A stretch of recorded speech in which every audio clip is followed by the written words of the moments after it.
এই ঝুঁকির মধ্যে আছেন, নানা রকম ঝুঁকির মধ্যে আছেন। এক নম্বরে যদি আমি কারো নাম বলি, তিনি ব্যারিস্টার ফুয়াদ। এবি পার্টির তিনি সাধারণ সম্পাদক। ব্যারিস্টার হিসাবে তিনি তার যে কর্মজীবন মূলত শিক্ষকতা দিয়ে তার কর্মজীবন শুরু।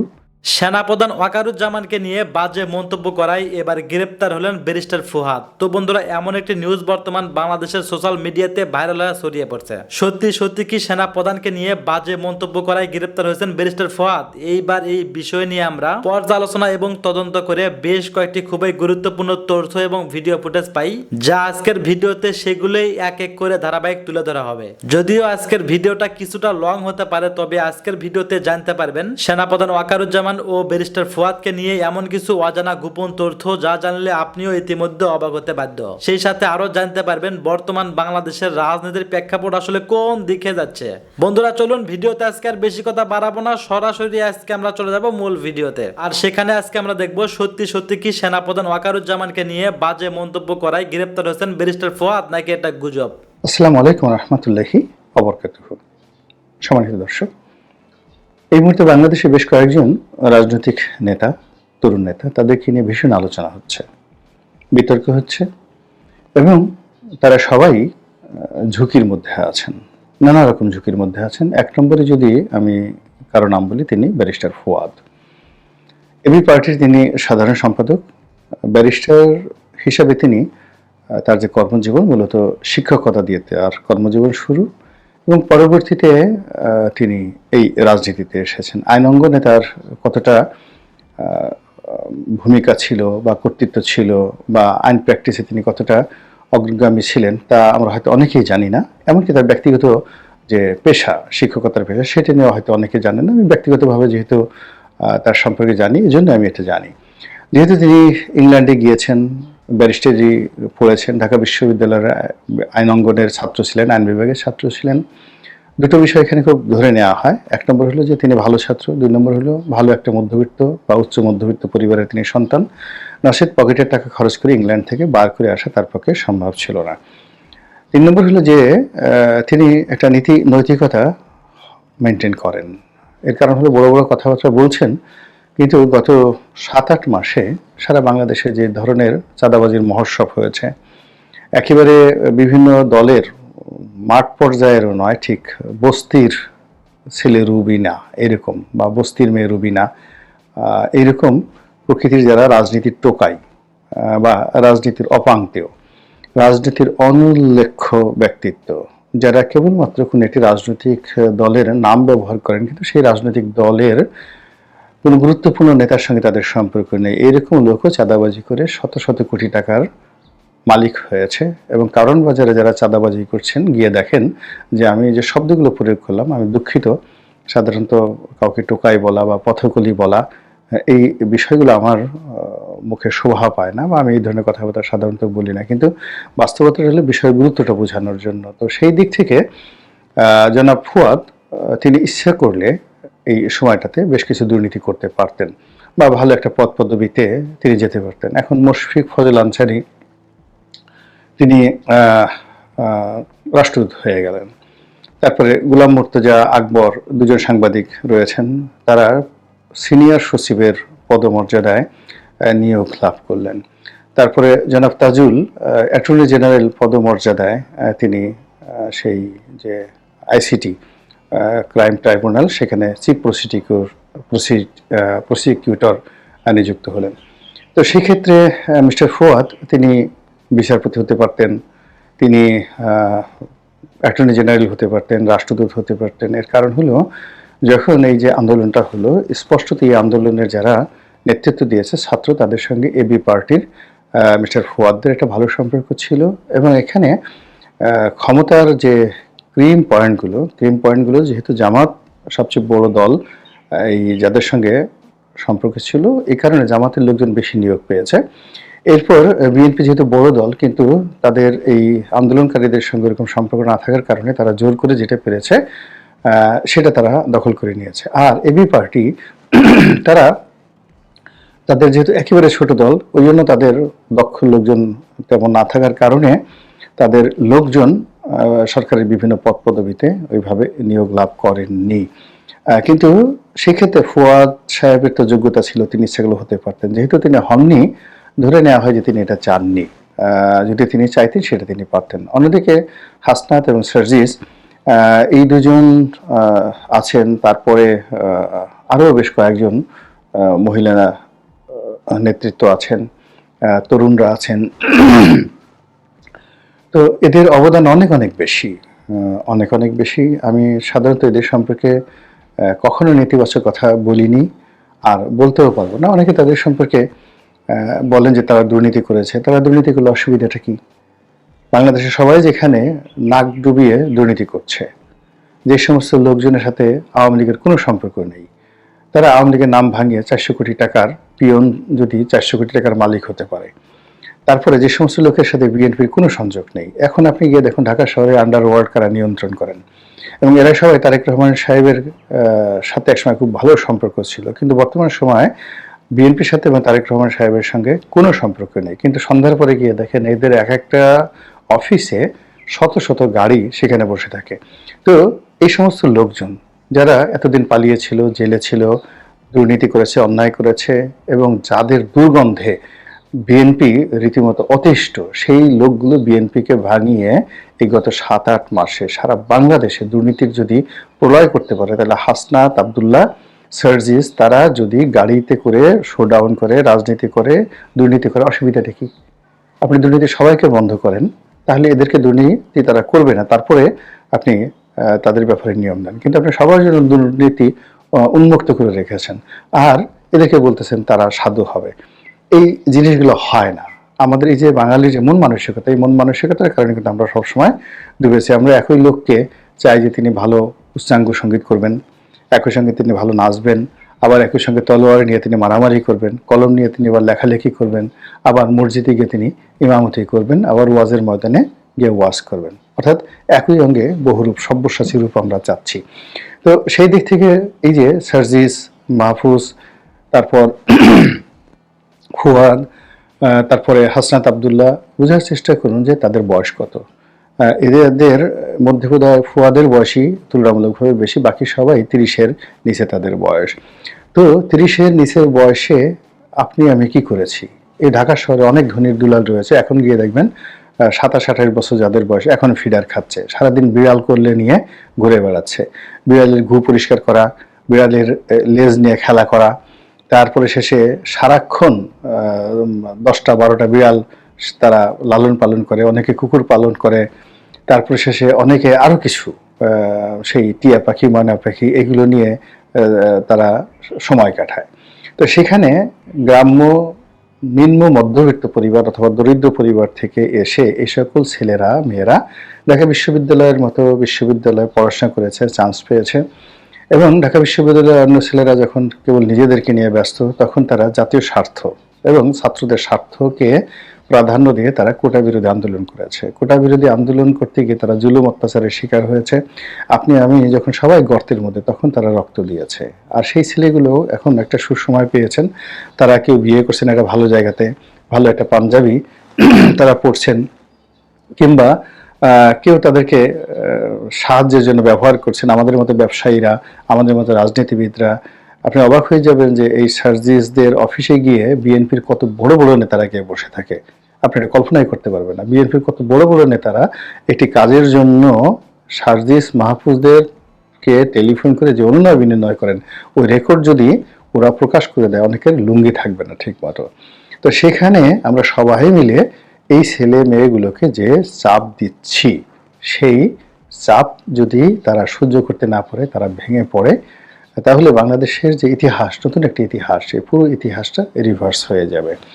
অতি সম্প্রতি ফুয়াদ, তারপর সার্জিস, এরপর মাহফুজ, তারপর হাসনাত আব্দুল্লাহ, তাদেরকে নিয়ে চতুর্মুখী আলোচনা সমালোচনা চলছে। স্পষ্টত সেনাবাহিনীর সাবেক এবং বর্তমান যারা সদস্য, তারা এদের অনেকের বিরুদ্ধে নিদারুণভাবে বিক্ষুব্ধ। অন্য সময় যদি হতো, শেখ হাসিনার জামানা যদি হতো, এদেরকে এতদিনে গুম করে ফেলা হতো, এদেরকে আয়নাঘরে ঢুকিয়ে ফেলা হতো, এদেরকে থাপড়িয়ে এদের পিঠের চামড়া খুলে ফেলা হতো, মুখের দাঁত 32টা টেনে টেনে সাহসীদা তুলে ফেলা হতো।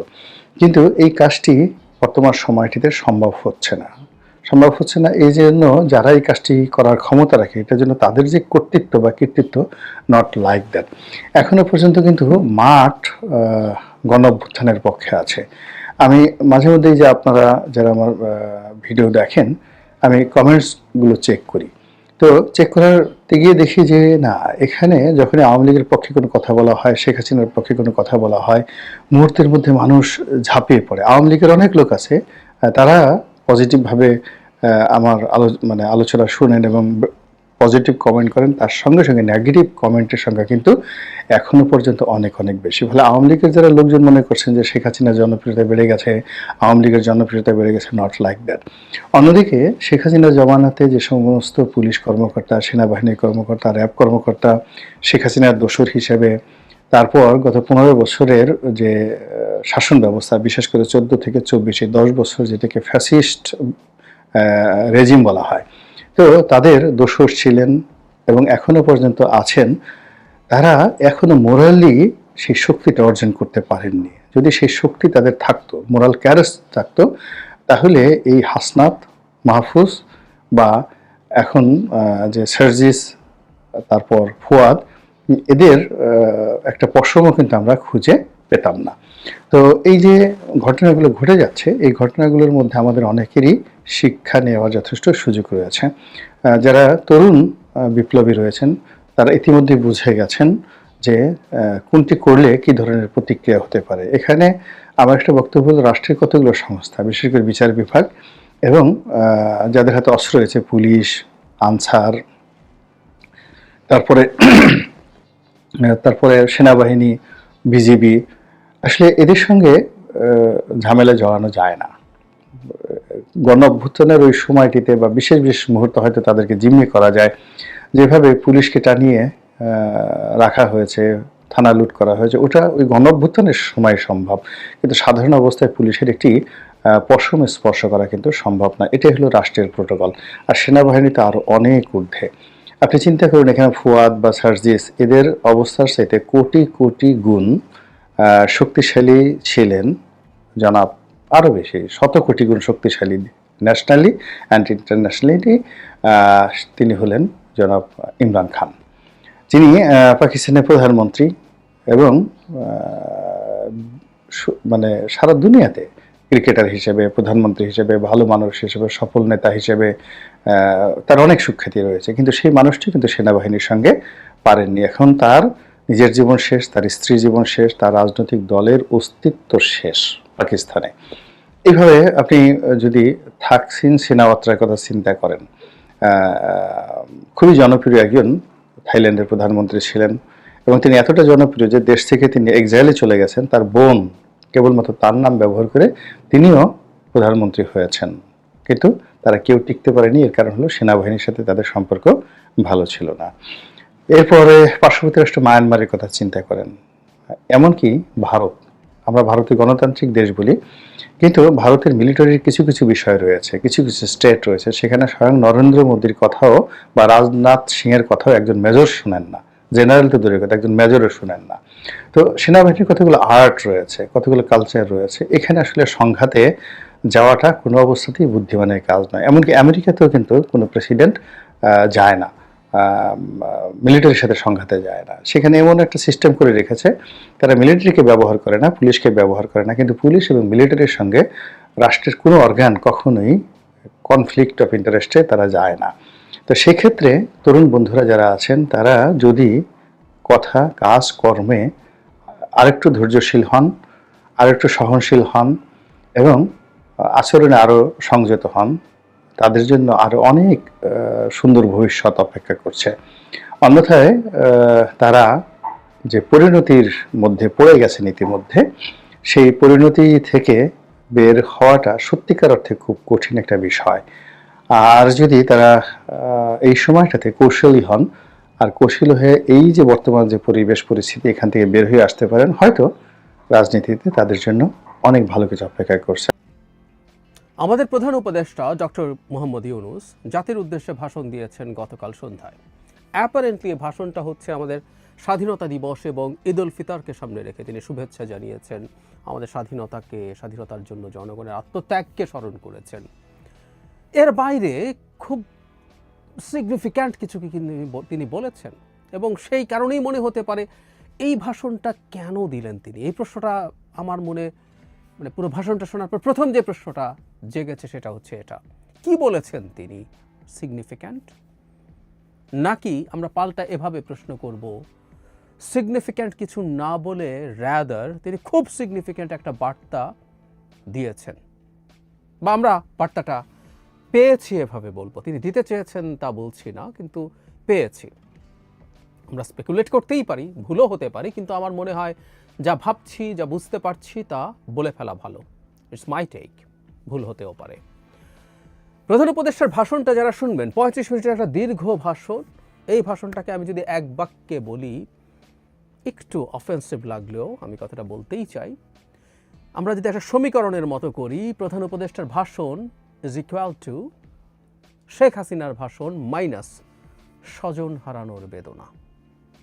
শেখ হাসিনা তার ভাষণের শুরুতে তার স্বজন হারানোর বেদনা নিয়ে দীর্ঘ সময় কাটান, কান্নার অভিনয় বা ভান করেন, কারণ এত বছর পরে এগুলো ভান।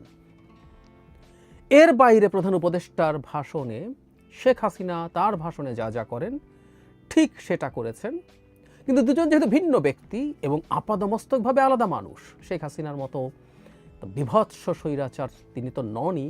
ডক্টর ইউনূস অত্যন্ত গণতান্ত্রিক মানসিকতার মানুষ, ফলে তাদের ভাষা, শব্দচয়ন এবং সেটা প্রকাশের ভঙ্গিতে ভিন্নতা আছে। সাউন্ড, মানে যে কথাগুলো উনি বলছেন তার ভয়েসের ইন্টোনেশন, স্ট্রেস ভিন্নতা আছে, তার বডি ল্যাঙ্গুয়েজ, ফেশিয়াল এক্সপ্রেশনের ভিন্নতা আছে। কিন্তু কন্টেন্ট যদি আমরা চিন্তা করি, স্বজন হারানোর বেদনা বাদ দিলে প্রায় একটা শেখ হাসিনার ভাষণ দিয়েছেন আমাদের প্রধান উপদেষ্টা। মানে কেন বলছি, কি কি ছিল, কি কি থাকে শেখ হাসিনার ভাষণে, আসলে তাই থাকে।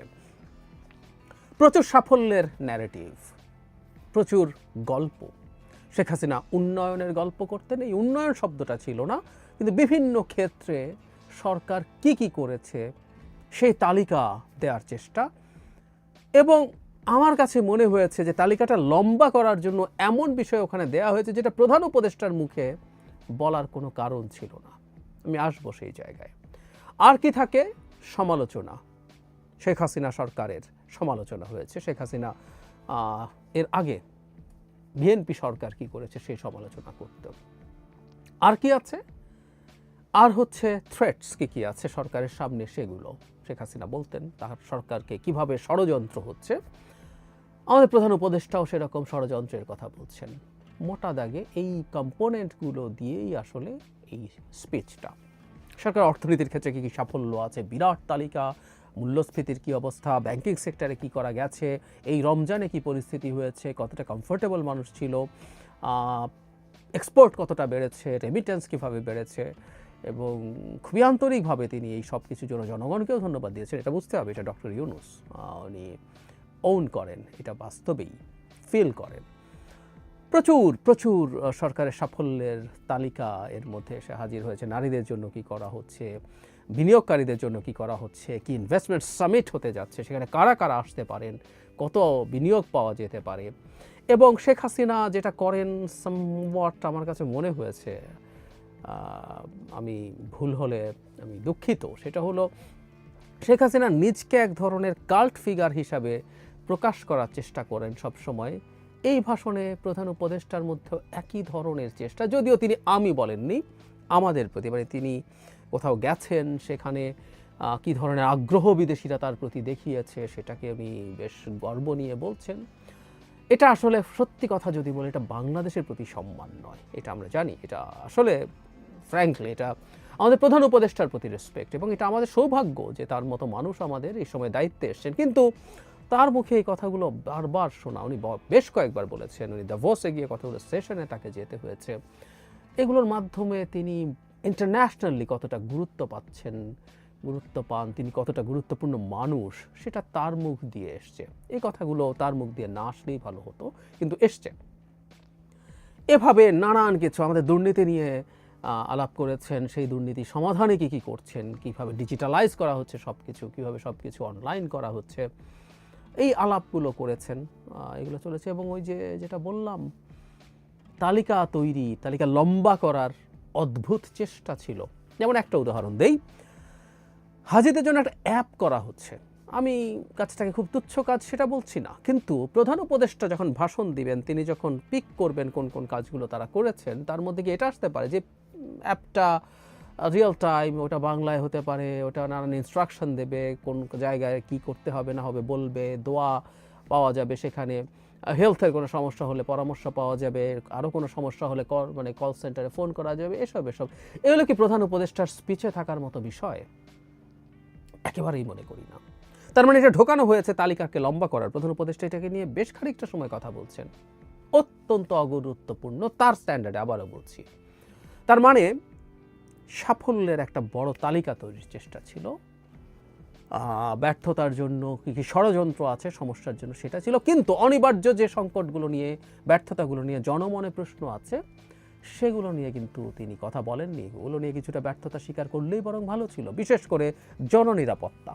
একটা পত্রিকার নিউজে দেখেছি 300 ফিট যে জায়গাটা আছে সেখানে প্রচুর রেস্টুরেন্ট আছে, এবং এখন রাতের এক ধরনের নাইট লাইফ, আমরা এভাবে বলবো, নাইট লাইফের ট্রেন্ড তৈরি হয়েছিল। মানুষ যেত, খেত, রাতে ফিরে আসতো। সেই রেস্টুরেন্টগুলো এখন ফাঁকা পড়ে আছে, কারণ সিকিউরিটি ব্যাপারে মানুষের আশঙ্কা আছে। একটা কথা মনে রাখতে হবে, সিকিউরিটি কতটা খারাপ হয়েছে এটা স্ট্যাটিস্টিক্স না, এটা পারসেপশন। মানুষ যদি মনে করে অবস্থা ভালো না, তা ভালো না। যে কেউ এই খোঁজ নিতে পারেন, পত্রিকাতেই নিউজ এসছে যে 300 ফিটের রেস্টুরেন্টগুলোর ব্যবসা লাটে উঠেছে শুধুমাত্র মানুষের নিরাপত্তাহীনতার পারসেপশনের কারণে।